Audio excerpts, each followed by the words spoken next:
We have a big win for diesel owners. The EPA just gave their largest update ever in diesel exhaust fluid since diesel exhaust fluid emissions became a thing. So I'm going to break down all the updates, everything you need to know about the new rules and the changes that are coming right around the corner. So the diesel exhaust fluid still has to be used. The same tampering rules that existed before still apply today. This isn't a full diesel exhaust fluid delete by the EPA, but it is a huge step in reducing the use and the need for it in the first place. On the screen, I'll put the things that changed if y'all want to look it up for yourselves, but let's get into the details. For the heavy haul trucks out there, they were losing loads. They were having downtime because of diesel exhaust fluid, and the actual real world hit on the economy, I think, was enough to where they had to revisit this. So the new rule is a guidance. It's not a forced upon law for the manufacturers, but I would be shocked if every single one of them did not jump on this opportunity to make the adjustments. So those of you that are unfamiliar with diesel exhaust fluid, what happens is diesel exhaust fluid is part of the emission system. It's like a cooling system, I guess, for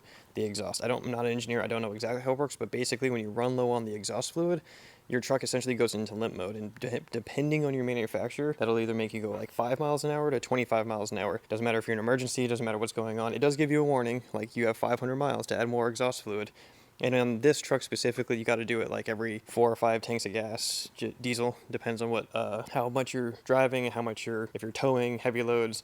It just kind of depends. But it's a big problem, especially in heavy trucks, farming equipment, light duty trucks. It's like such a non-essential function of the truck to kill your vehicle. So that's the problem that's been occurring. So here's the big part, and I have my notes here so don't mess this up, and I'll put this on the screen as we go, that way you have a visual. We're going to break this down into heavy duty trucks, meaning like large tractor trailers, pickup trucks, farm equipment, all that sort of thing, because this is for everybody. This is an update for the whole thing across the board, which is awesome. It's just a sweeping rule.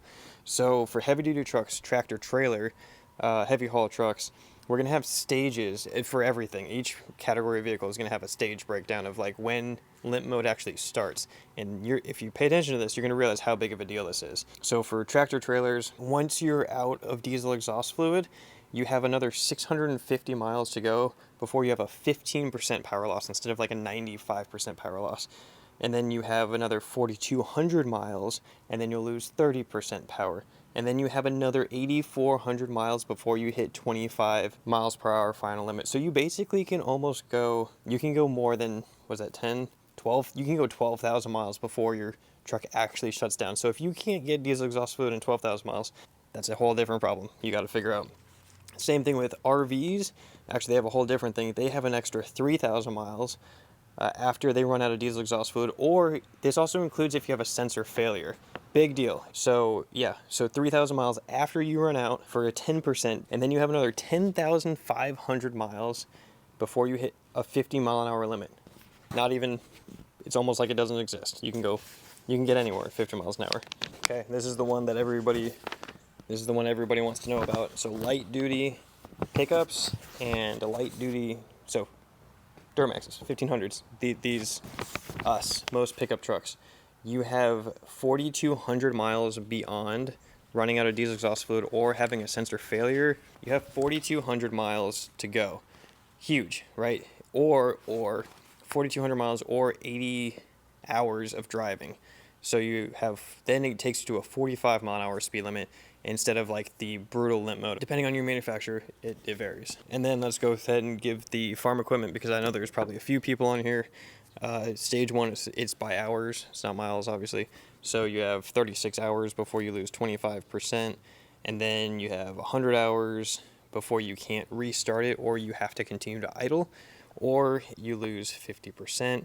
And then you get 3 emergency overrides. So if you are in any of those situations, you can start it 3 more times to get your equipment where it needs to go. So you could get it onto a trailer, maybe off the trailer, and then into a shop. So you do that right, you got 3 more tries. So these rules I just rattled off, these aren't rules and they aren't laws. This is an EPA guidance. The OEM manufacturers do not have to abide by this. It is merely a recommendation. So all existing vehicles like this one can get something as simple as a software update. That update will update these rulings. And so your vehicle, essentially, if you drive you may only have to add diesel exhaust fluid like a couple times a year at this point if you don't drive a lot each year. with your, you're gonna have an engine light on, but you're not gonna have limp mode. It's simple software updates, and then in 2027, vehicles will start be having these situations built in. In my understanding, and the exciting thing is that the diesel exhaust fluid systems may be less complicated, which I'm hoping may open the door for actual aftermarket companies again if it's not complicated. Now, tampering is still a federal issue, but if the aftermarket maybe can work with them, maybe there's a way to still maybe start having some fun again. All right, Nikki, so what does this all mean for me? Like, what's the point? So the main thing is you have far less chance of getting stranded. That's the main takeaway. You've got way more time for repairs, refills. If a sensor goes out in the middle of a road trip, you don't have to worry about it anymore. If you tow a lot, this has been an issue. You've had to carry diesel exhaust fluid with you constantly just to get through your trips. If you're towing a camper from Washington to DC to California, you've had to carry diesel exhaust fluid. That doesn't sound like it's going to be a problem anymore. You're going to have a safer drive, less concern, and then your exhaust system repairs, I think, are going to get way easier at manufacturers, because I know when I bought this truck, there were constantly new diesels in the shop just for like miscellaneous like exhaust system clogging, or I don't think it's going to be a problem anymore. I think they're going to be able to work around it and find better solutions, and hopefully that may adjust maybe more performance opportunities. I think the whole thing is going to get easier. So remember, diesel exhaust fluid stays. Don't go deleting them just because you watched this video. That's not what I'm saying. It's an updated guidance. The manufacturers, I am confident, are going to play ball with this. It doesn't make sense for them not to. It's only going to make their vehicles more reliable and take one less reason for their vehicles to get taken off the road. I think it's going to be a sweeping thing that they jump on. As soon as they get to figure out how to do these software updates, this has already been announced. It was announced August 12th of 2025, so it's been out there. I'm really excited to see how much the actual emission system changes, if it's going to allow more free flow, and if it does, the performance possible changes for especially these light duty trucks that get insane miles per gallon. I'm kind of hoping they get I'm not kind of hoping, I am hoping they get even better performance, better mileage, because the emission systems has potentially less restrictions, especially just starting with diesel exhaust fluid. And I think this is kind of just the start, if I'm being honest. So that's your update. No more derate issues. Not no more. Way, way, way less, like 90% less derate issues than we had before. You don't have to worry about going on a trip and running out of diesel exhaust fluid after you get your current truck updated once they come out. This doesn't happen automatically. Remember that. And then, just make sure you keep it here. I'm going to keep updating everyone as the exhaust and diesel world updates change. I think this makes a lot of sense. Diesel exhaust fluid, in my opinion, creates garbage, trash. These trucks are really efficient as it is. I don't know. I don't need to get into it. So hopefully this was helpful. Leave a comment. Let me know what you left off, what I left off, if you have questions. I'm really excited to see where this takes vehicles, especially 2027 and on.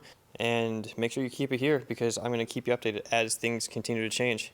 Peace.